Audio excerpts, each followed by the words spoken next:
Welcome to Epilogue Podcast, the show where we discuss some stuff that happened on a different show ages ago which nobody really cares about anymore.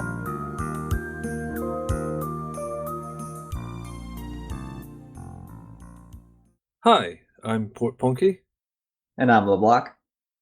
Today we're discussing Deep Space Nine, Season 7, Episode 12, The Emperor's New Cloak.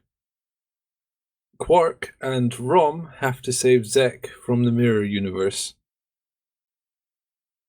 It's a 2-for-1 deal. We get the Nagus and a Mirror episode. Yeah, it reminds me of when you get vaccinated. They do What? They do like 3 or 4 vaccines at once, just to get them done, get them over with. That's being efficient, though. Well, yeah, would you rather have a Mirror Universe episode and a Grand Nagus Ferengi comedy episode, or just tear off the plaster all at once? Or plaster is Band-Aid in your language. Oh, okay. I guess what I'm saying is I didn't really think much of this episode, but I'm glad it knocked off 2 episodes in one, like you said. I kind of gathered that when you compared it to vaccinations. Oh, it's just because I'm comparing it to diseases, Yeah. pain. How did you feel about it?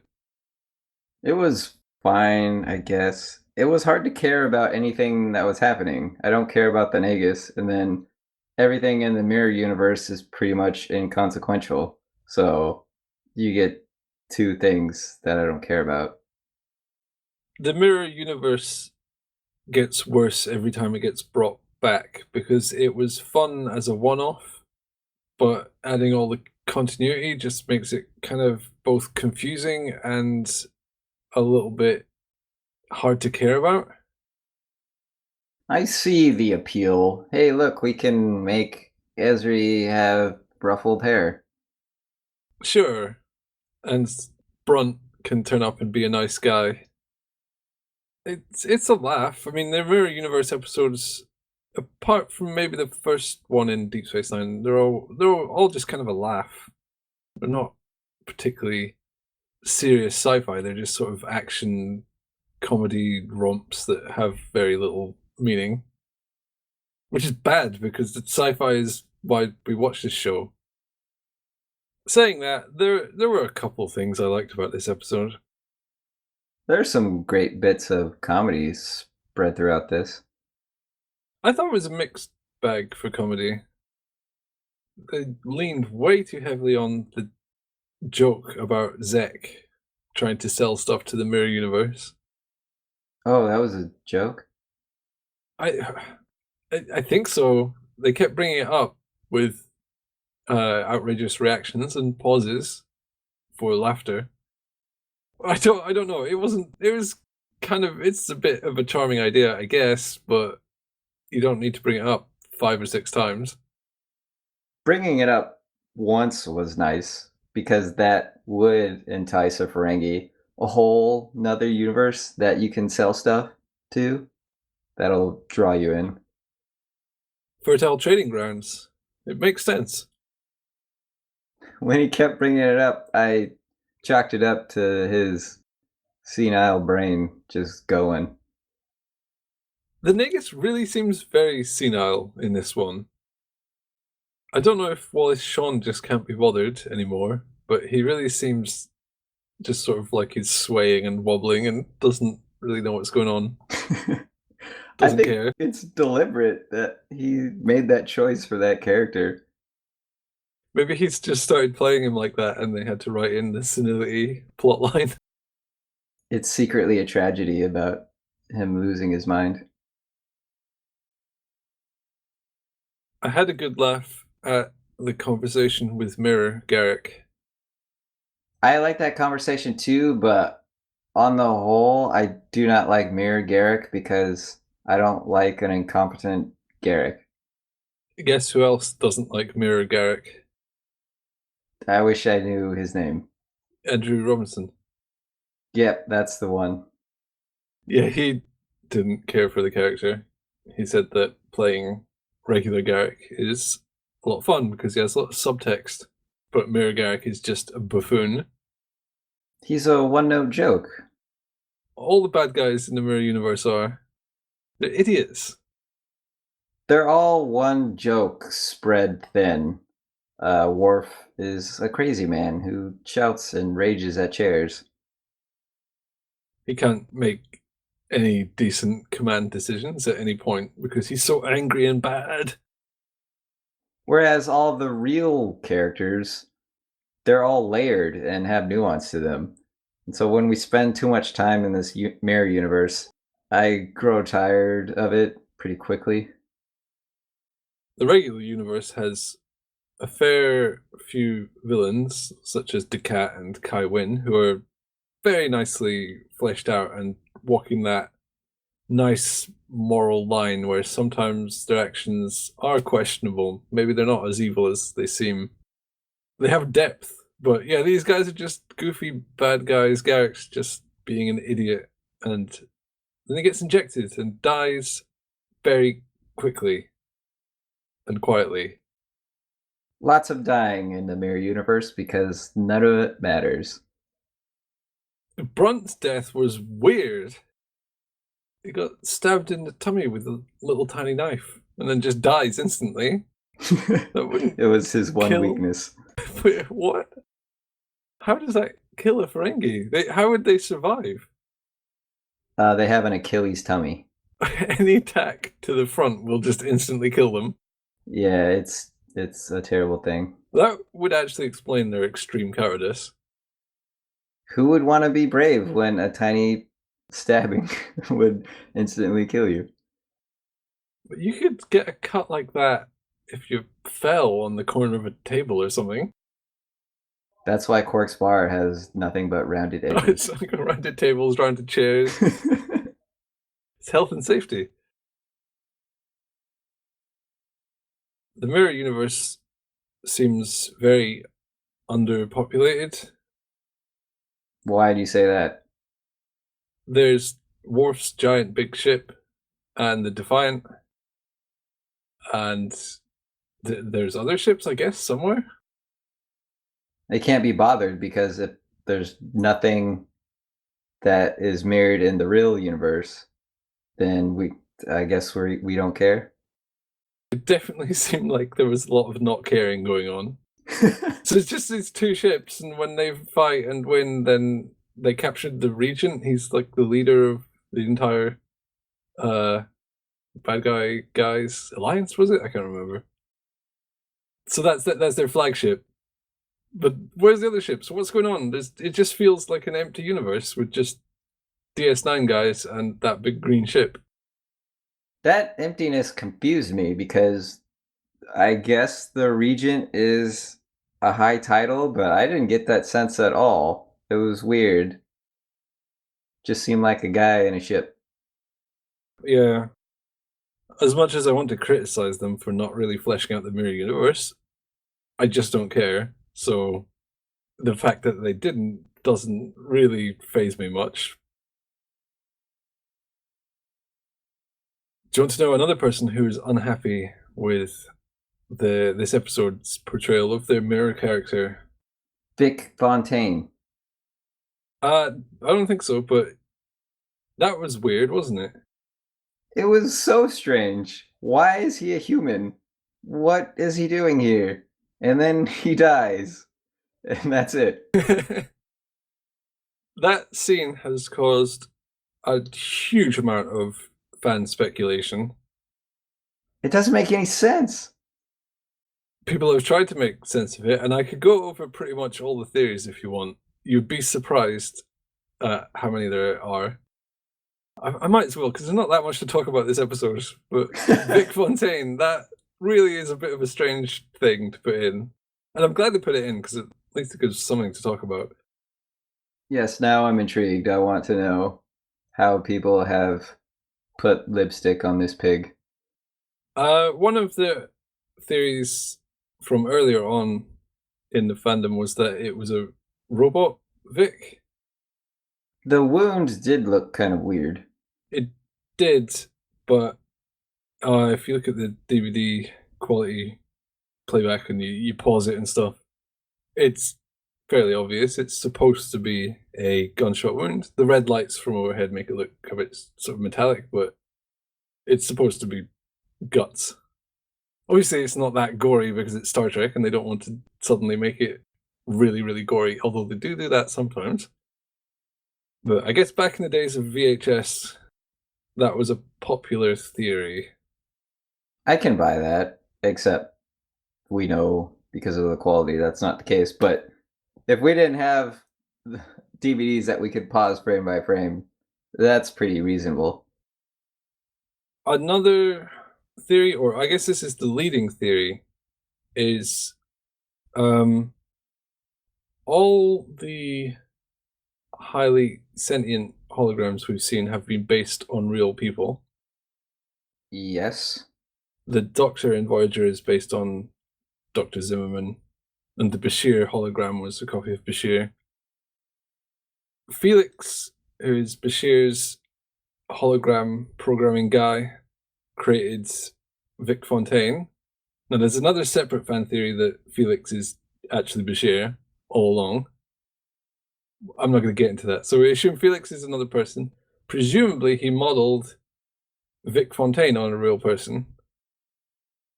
Okay.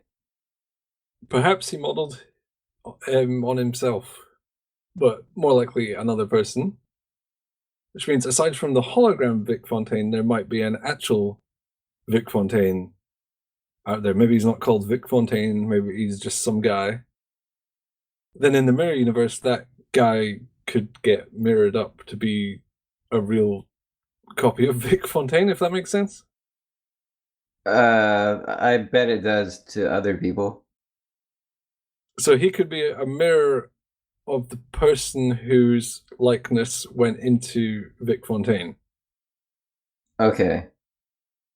Should that have happened? There's no real evidence for any of this, but it's kind of the only way to make sense of it.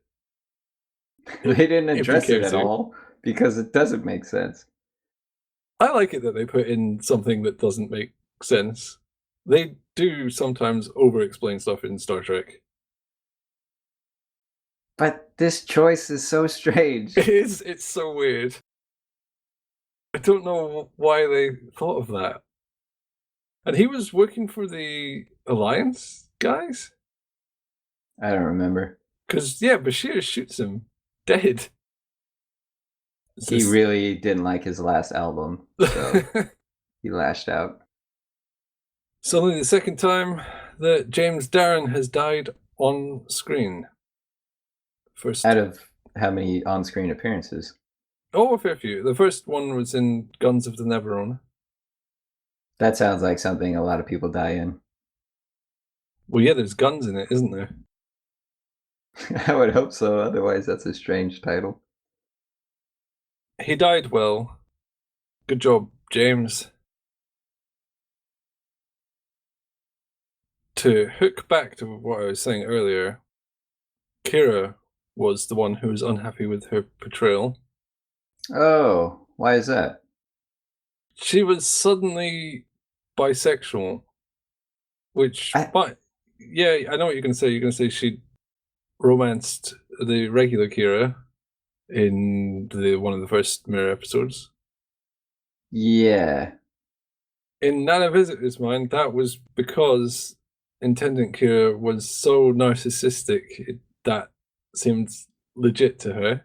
Oh, that's a pretty interesting take. Yeah, I like that better. That fits better with Intendant Kira's extreme, twisted, narcissistic sort of personality. Well, they don't have to be exclusive. And I could tie in the bisexuality to her narcissism. She thinks she's so great and sexual that everyone should be attracted to her, no matter what sex. Yeah, that fits too. She's kind of omnisexual then. Yeah, I don't care who you are, what you are, you're going to find me sexy. That fits. Although in this episode, she's just bisexy and kisses Esri right on the face. It's always Dax that ends up kissing women. She's not Dax, though. Correct. So, you know what I mean. Yeah. I like how they kind of lead you astray with that in the beginning. So Quark is upset that Bashir is hitting on Ezri. And then later in the episode, we have Quark and Mir Brunt talking about Mir Ezri's taste in men. And they make it seem like she's not interested in Ferengi. But what Brunt is really getting at, which we quickly find out after that scene, is that, oh, she's interested in Kira. That scene did make me laugh, though. It seemed like Brunt was going to start moaning about the friend zone. He's such a nice guy, TM. Tips earlobes. It's okay, but I feel it was cheap in some sense to get Intendant Kira and Ezri kissing on screen. It didn't feel like it was done for dramatic reasons, like it was when Dax kissed the woman whose name I forget. Lenara Khan. It's not earned here like it was in that episode. Yeah, it's just sexy exploitation, which, yeah, fair enough. It's the mirror universe. It's kind of the same, like having Vic get blown to bits is kind of the same thing. It's still disappointing. I kind of hold this show to a slightly higher standard at this point. If this is the show's last Mirror episode, and I'm guessing it is, this is a weird send-off. Well, not weird. This is a quiet, uneventful send-off. They've only ever done one Mirror Universe episode per season and one Negus episode per season for seasons prior to this. Apart from, I think season 5 didn't have a Mirror Universe one. So it would be surprising to get another Mirror Universe episode, but I'm not saying. It's not. It fits as a send off though. They captured evil Worf, and evil Garrick died. The rebellion was successful, I guess, in toppling the entire alliance. I guess.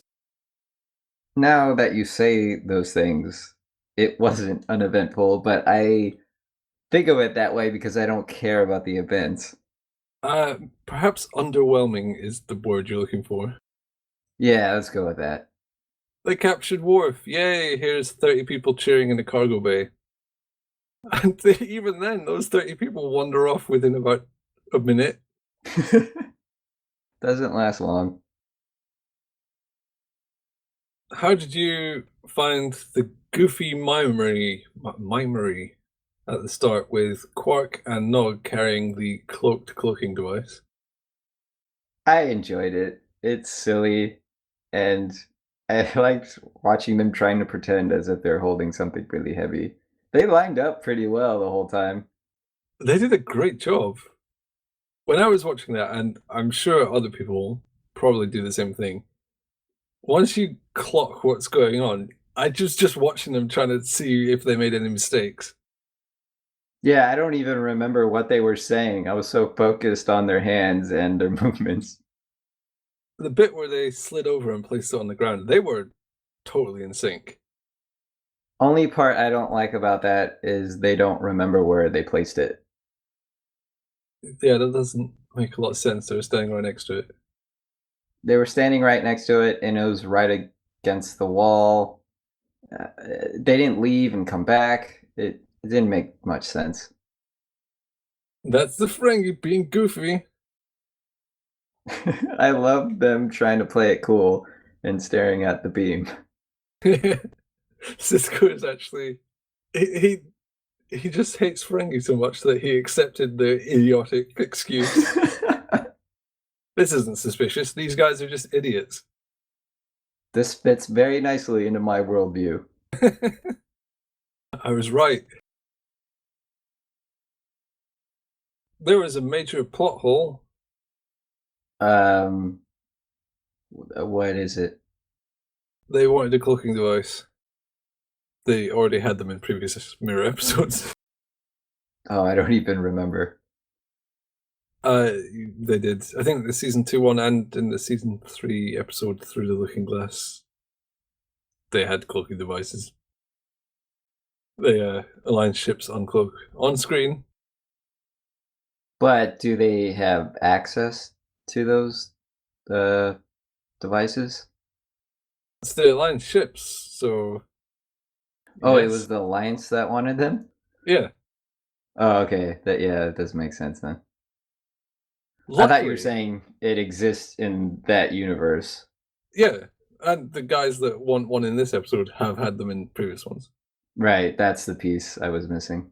Yeah, luckily no one probably remembers. So, who cares? I'm sure they got away with that one. Now you've ruined this episode for me. It unravels. I'm sorry. You were convinced it was all utterly plausible. Nothing else stood in my way. I have my own personal fan theory about the Mirror Universe. Oh? That if I could be bothered, I would rewatch the episodes and figure out how to piece it together. Give me the rundown. When they go to the Mirror Universe, it's all hippity-flippity from the regular universe, which is really silly. It's so silly that it's ridiculous. Yes. Chaos theory means that even if it was the same the first time visited, if you come back a century later, it would just be nothing alike. So my take on it is that every time someone goes to the Mirror Universe, it synchronizes it. Ooh, I like that because then- that explains some things. It creates the right situation and fills in the gap since the last time people were there. Oh, this Esri exists now. We better make her a mirror part. Suddenly there's an Esri. Oh, Jedzi is gone. Better make her gone here too. Yeah. And then the in-between space doesn't exist, which kind of doesn't make sense because there's an episode where Boreal and Kira cross over. So I'd probably need to work out a bit more on that if I really get bored of my life. That's my take on it. That's good. I like it. This all reminds me of Rom's struggle to make sense of the alternate universe. He's so stuck on that word alternate. How everything has to be, I get, opposite or different. Nothing can be the same. It was okay listening to him go through that because he was picking it apart on behalf of the fans. He was saying, this is kind of silly. Yeah. Once you pay any attention to this, it falls apart. I think discussing this episode makes me realize that maybe they took the awful Mirror episodes and the awful Ferengi comedies and combined them to make something that wasn't quite as bad as either of those things. It's nice knowing we don't have to dread upcoming Ferengi comedy or Mirror episodes because we knocked them out. I don't know, though. It's not like they've not done a slew of Ferengi comedies in a row before, so don't assume that this vaccine will last forever. It's a temporary inoculation. It saves us. Oh, I guess it doesn't save us an episode or two. It could go right back to Ferengi comedy. Do you have a lovely alternate quote for us? I'm really beginning to hate this universe. Okay. That's more harsh than I would be, but that's pretty much my sentiment. Yeah, Mirror Universe is done. This was an okay ending for it. I can't see them going back in the remaining 14 episodes. What a waste of the precious few episodes they have left if they do that. The rest of the episodes are mirror episodes. This was the real universe all along. Who is the mirror? Whatever that means. Yeah, how can we see a mirror if all we can see in the mirror is ourselves? Before we go, I'd just like to remind you that they do kill a Ferengi every time they go to the mirror universe. That means it was created by Cisco. Maybe it's Cisco's fanfiction that they're living in due to something. Because he's the emissary. His his fiction comes to life once a season. The mirror universe is powered by dead Ferengi. It will cease to exist should they stop killing Ferengi. If the Ferengi Empire gets wiped out, the mirror universe is going to just disappear. Makes you want to cheer on the Dominion. Yeah, it does. I'm not going to argue with that. Okay, well, let's get on to the next episode. And let's hope it's not a mirror episode. It won't. Why? There wouldn't be 2 in a row. It could happen. It's not. No. What if we're transported to a mirror universe where all Deep Space Nine episodes are mirror episodes? Then it would be the same as it is now. Because if it was mirror in the mirror universe, it would be back to the regular universe, which is the show we have. Are you telling me I need to kill a Ferengi? Yeah, sure. You go outside, run around your neighborhoods, and do that. Okay. They look like kind of big-eared rat things. Let's go. Okay.